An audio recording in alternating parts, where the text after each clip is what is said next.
박근혜 대통령 국선 변호사가 5명인가 임명이 네, 됐죠. 5명 됐죠. 그 재판부에 의해서 임명이 됐죠. 네, 근데 그런데 안 만나주고 뭐 이메일 답도 안 한다면서요. 그거 제가 사실 이렇게 이 사석이니까 말씀을 한번 드려보고 싶은데 제가 이제 변호사 사무실을 새로 하나 오픈을 했어요. 그래서 이제 방을 어떻게 임대를 하나 놓을까 싶어가지고 공고를 올렸는데 그 방에 공고로 누가 온 줄 아세요? 유영아 변호사가 방을 옮기겠다고 저희 사무실에 온 적이 있어요. 유영아 변호사가 직접. 지금까지 사무실이 없었나? 지금 사무실은 어디 뭐 있는데 요즘 뭐 장사가 됐겠나 누가? 안 됐다 하더라고요. 안 됐겠지. 근데 이제 후원이 많이 오는가 봐요. 그거는 있겠죠. 네, 근데 뭐 직접적으로 뭐 돈이 후원이 오는 게 아니라 뭐 밥 뭐 이런 거. 네. 그런 거 다 뭐 먹고 되지 뭐. 네, 근데 남나. 아니 근데 이거 옮긴다는 거예요. 그래서 저는 왜 옮기시냐 뭐 이런 거 저런 거 물어보다가 이제 국선 변호사 선임된 것 때문에 물어봤죠. 이제 저도. 근데 얘기를 해보니까 본인이랑 이미 다 얘기가 끝나서 국선 변호인은 아마 안 만날 거예요. 그렇게 얘기를 하시더라고요.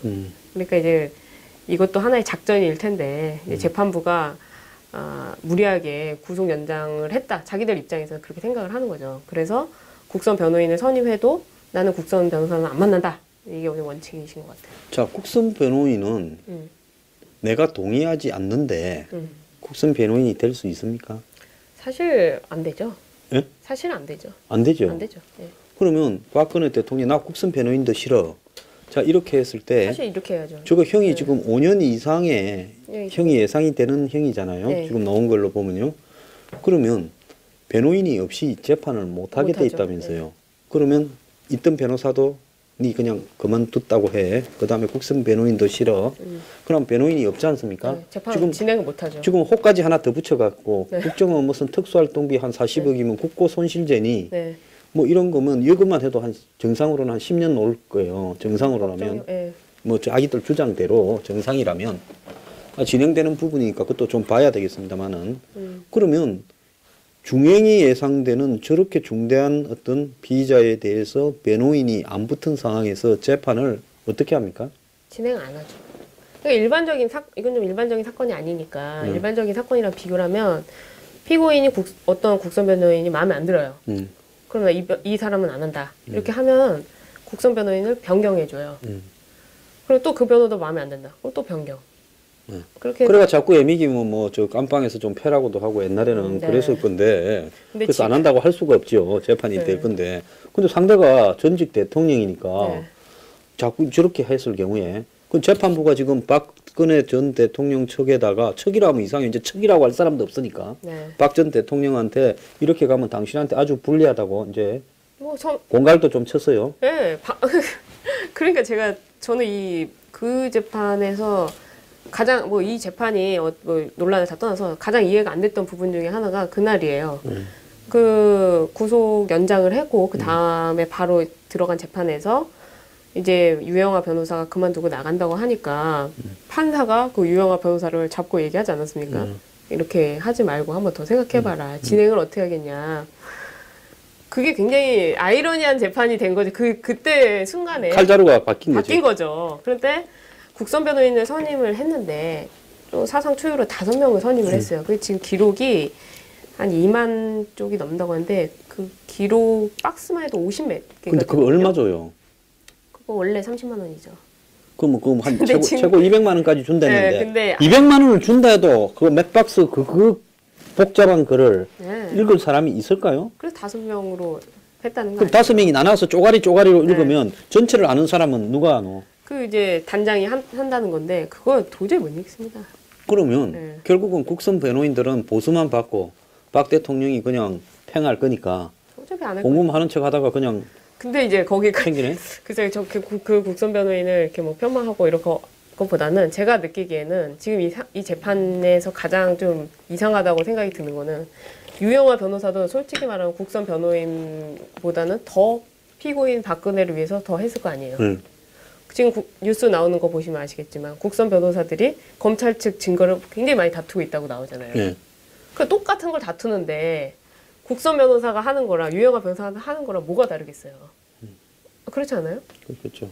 그러니까 근데 언론의 시각이 국선 변호사가 하는 거는 마치 무슨 정의를 위해서 하는 것처럼 뭐 이렇게 다투고 있다. 변호사는 피의자의 이익을 위해서 이야기하는 네. 거지. 변호사가 뭐 정의가 어딨노. 뭐 그런 식으로 공적인 뭐 수행을 하는 굉장히 무슨 국선 변호인단 해가지고 무슨 독수리 5인조가 온 것처럼 막 이렇게 끌고 가는 형태가 되고 있는데 근데 박근혜 난 전 그게 대통령 정말 이해가 안 돼. 입장에서 봤을 때 국선 대변 이 변호사를 이 재판부가 임명했고 그런 다 임명하는 과정에 영향을 미친 사람은 또 안 하겠다니까 찾아가서 끌고 와서 시켰고 그러면 정권에 가까운 사람들일 건데 내 이익을 지켜야 될 사람이 저쪽에 검찰이나 재판부 판사 쪽의 이익에 더 이건 정치적인 재판이니까 좀 더 가깝다면 네. 이게 국선이 아니라 남선 변호인이죠. 남선 변호인. 정부 변호인이라고. 남을 위해서 변호할 네. 그러니까 국선 변호인을 거부한다라는 부분에서는 뭐 더 그렇게 할 것 같고 그러면 이제 결국은 세계 초유의 재판을 전직 대통령에 대한 재판을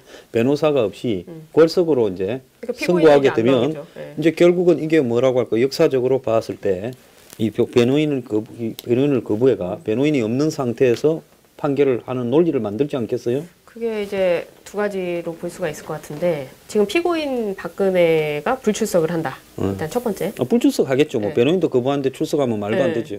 근데 일반적으로 그런 불출석을 하면 구인 명령장을 발부해가지고 무조건 데리고 오죠. 옷이 다 찢어지더라도 데리고 오는데. 네. 근데 전직 대통령을 그렇게 끌고 오게 되면 그것도 정치적인 이렇게 해서 끌고 온다 생각을 해보세요. 박근혜 전 대통령을. 그거를 할 수 있겠어요? 그럼 손가락을 깨무나? 참 모양이 그림이 좀 상상이 모양이 안 되네요. 이상하잖아요. 그러니까 이제 예우를 갖춰서 또 여성이지 않습니까? 근데 예. 박 전 대통령도 딴 거는 몰라도 고집 하나는 그게 탑이잖아요. 예, 그러니까 안 나오겠지 뭐. 이제 나오겠어요? 안 나오게 되는데 그 되게 재밌는 게 있어요. 그러면은 피고인이 안 나오는 상황에서 국선 변호인은 만나지도 않은 피고인은 만나지도 못하고 접견도 못하는 피고인이 서면만 보고 피고인 박근혜를 위해서 무죄 주장을 한다? 그러면 재판부가 이제 나중에 판결을 해야 되잖아요. 그럼 판결문 쓸 때 피고인 박근혜는 불출석을 하고 변호인들은 이렇게 하고 그러니까 재판부 생각에는 범행을 한 당사자도 없는데 그냥 변호인만 보고 재판에 판결을 써야 되는 상황. 이게 옛날에 나치가 재판하던 식으로 네. 그렇게 비춰지는 네, 모양새가 되겠네요. 네. 그래서 이제 더 붙였는데 이왕에 뭐 넘어진 김에 쉬어간다고 네. 뭐 이왕에 일이 됐는데 지금도 있는 대로 다 받으면 네. 형이 상당할 건데 네. 거기에 무슨 특수활동비까지 붙이면 에라 모르겠다 그냥 뻗자고 되는 거 그리고 아니겠습니까? 특수활동비 그 조사에서 사실은 기소까지 하는데 시간이 꽤 걸릴 텐데 그게 과연 구속기간 안에 될까? 지금 이 구속 연장으로 그러면 또 연장은 안 돼요? 지금 그러면 이제 되겠지 또 이게 특수활동비만 갖고 새 그걸로 항목으로 이제 새로운 죄로 구속 연장을 하는 거죠. 근데 이거는 불법적인 행위예요. 그래서 일반적으로 하는 게 아니에요. 지금 재판을 받고 있으면 이 범행으로 인해서 구속기간이 정해져 있기 때문에 새로운 범행을 추가해서 구속기간 연장하는 건 불법이란 말이에요, 원래. 근데 이런 거를 행하면서 죄를 또 늘려가고 피고인 안 나와버리고 그러니까 재판이 완전히 이제 재판부가 끌고 가다가 좀 억울해져. 진행 자체가 지금 어차피 개판이 되어 가겠네요. 조금 그렇게 모양새가 됐죠. 아마 그렇게 해가지고 한 뭐 2년 누워 있다 보면 제가 볼 때는 보석 신청을 하지 않을까. 뭐 보석 해주겠어요? 안 해주지. 네, 이 정권이 힘이 있는 동안에는. 근데 이제 모양새가 피고인이 없는데 이런 재판을 한다는 건 재판부가 그거는 이 정권 지지율하고 관계 있다 봐요. 그래요? 보석에 대해서 네. 받아들여 주는 거나 이 정권 지지율이 아마 한 40 이렇게 내려가면 있는 게 감당하기가 어렵잖아요. 귀찮아서 네. 이제 정리를 하려고 할 거예요. 근데 얼마 전에 최순실이 네. 최진실이 노노 준실하고 신순실하고 뭐 너무 다른데. 그 집에 강도도 들었는데 너무 다른데. 네. 그런데 최순실이 재판장에서 엎어져 버렸다고 그러대요. 에이, 최순실이 야 나 못해 먹겠다. 그냥 나 죽여버려라. 자행시켜라. 죽여라. 이게 무슨 재판이냐. 근데 이제 최순실이 가만히 생각해 보면 박 대통령은 다 엎어버렸어요. 저래가 있으니까 이 안에 뭐 더 아무리 붙여봐라. 어차피 이건 정치 게임이다. 너네 지지율하고 관계 있다고 이제 엎어졌어요. 박 대통령은 자기 나름대로 당분간 거예요. 고성대로 나중에 수는 있어. 네. 그런데 최순실은 수가 없어. 이제 끝났죠. 그러니까 최순실이 가만히 지금까지 태블릿 PC 갖고 올 때까지는 네. 같은 배를 탄 것 같았는데 박 대통령이 엎어지고 나서 보니까 순실이는 아무것도 없는 거예요. 내만 이건 이제 완전히 엿됐다 싶으니까 실성을 좀 한 거 아닌가. 어디서 그랬어요. 그런 것 같아요. 아니 그러니까 그 재판에서 그렇게까지 할 수 있는 그걸 보면은 그 최순실도 보통 사람 아닌 거죠. 국가의 1인자였는데 박한천 노아를 그 정도는 기가 있어야 1인자 안 하겠습니까? 그래서 아무튼 이 재판이란 게 흘러가는 모양새가 좀 좋지가 않고 제가 볼 때는 재판부가 할 수 있는 카드가 있다면은 풀어주면 나올 거 아니에요 재판에. 근데 그 이 정권과 네. 가까운 수많은 사람들이 이렇게 하기 때문에 또 그래 안 할 거예요. 그래서 시간이 걸리니까. 제가 가장 바람직한 이 국민 통합을 위한 시나리오는 보석을 해주면서 재판에 자연스럽게 나오게 하는 그런 모양새가 정말 좋지 않나 이렇게 저는 내가 개인적으로 생각을 저는 하는데. 이게 고집하고 꼴통하고의 대결이에요. 네. 그래서 고집이 이기느냐 꼴통이 이기느냐인데 좀 시간이 좀 갈 거예요. 네. 한 1년은 생각을 하고 있어야 해결이 될 거라 이래 봅니다. 그래서 구속 연장 한 부분 그게 참 법조인들 사이에서도 논의가 많았었거든요. 그런데 그런 재판을 좀 지켜봐야 될 것 같아요. 예. 자 오늘 일부 네. 이